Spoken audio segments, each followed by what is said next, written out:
সরকারি কেনাকাটার ক্ষেত্রে বাংলাদেশ সংশ্লিষ্ট তথ্য প্রকাশ করে না, বরং সীমিত কিছু তথ্য প্রকাশ করা হয় বলে মনে করে মার্কিন পররাষ্ট্র দপ্তর। এই দপ্তরের এক প্রতিবেদনে বাংলাদেশ সরকারের সরকারি কেনাকাটা প্রসঙ্গে বলা হয়েছে, অন্তর্বর্তী সরকার আগের সরকারের নেওয়া সরাসরি ক্রয় পদ্ধতি স্থগিত করেছে। এই প্রক্রিয়ায় কেনাকাটা সংক্রান্ত পূর্ণাঙ্গ তথ্য প্রকাশ করার পরামর্শ দেওয়া হয়েছে।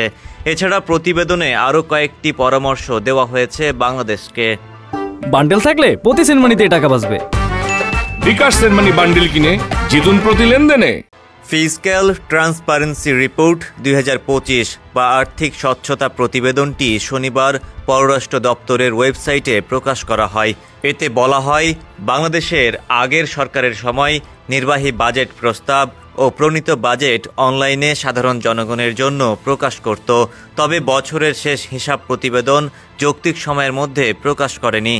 এছাড়া বাজেটের তথ্য সাধারণভাবে নির্ভরযোগ্য হলেও আন্তর্জাতিক মান অনুসারে হয়নি। মার্কিন পররাষ্ট্র দপ্তরের এ প্রতিবেদন প্রসঙ্গে প্রতিক্রিয়া জানতে চাইলে অর্থ মন্ত্রণালয়ের এক ঊর্ধ্বতন কর্মকর্তা সমকালকে বলেন, বাজেট নথি আন্তর্জাতিক মান অনুযায়ী প্রস্তুত করার চেষ্টা করা হয়।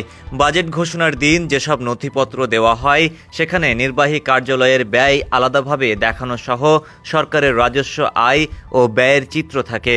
তবে এখনও সরকারের সব দপ্তর অটোমেশন না হওয়ায় বছরের শেষে হিসাব প্রতিবেদন প্রকাশে কিছুটা দেরি হয়েছে। ধাপে ধাপে সব প্রতিষ্ঠান অটোমেশনের আওতায় আনা হচ্ছে। এই কাজ সম্পূর্ণ হলে আরও আগে প্রতিবেদন প্রকাশ করা সম্ভব হবে। মার্কিন প্রতিবেদনে সরকারের দায় দেনা প্রসঙ্গে বলা হয়, সরকারের ঋণের পরিমাণ কত তা বাজেটে প্রকাশ করা হতো।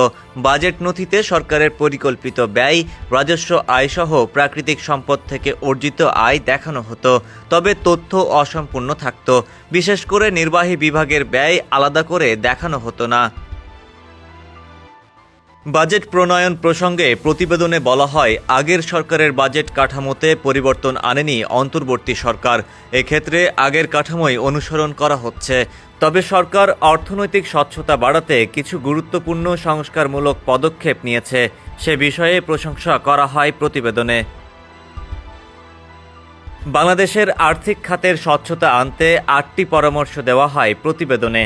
এর মধ্যে রয়েছে বছরের হিসাব প্রতিবেদন যৌক্তিক সময়ের মধ্যে প্রকাশ, বাজেট নথি আন্তর্জাতিক মান অনুযায়ী প্রস্তুত, নির্বাহী কার্যালয়ের ব্যয় আলাদাভাবে দেখানো, বাজেটে সরকারের রাজস্ব আয় ও ব্যয়ের পূর্ণাঙ্গ চিত্র প্রকাশ করা।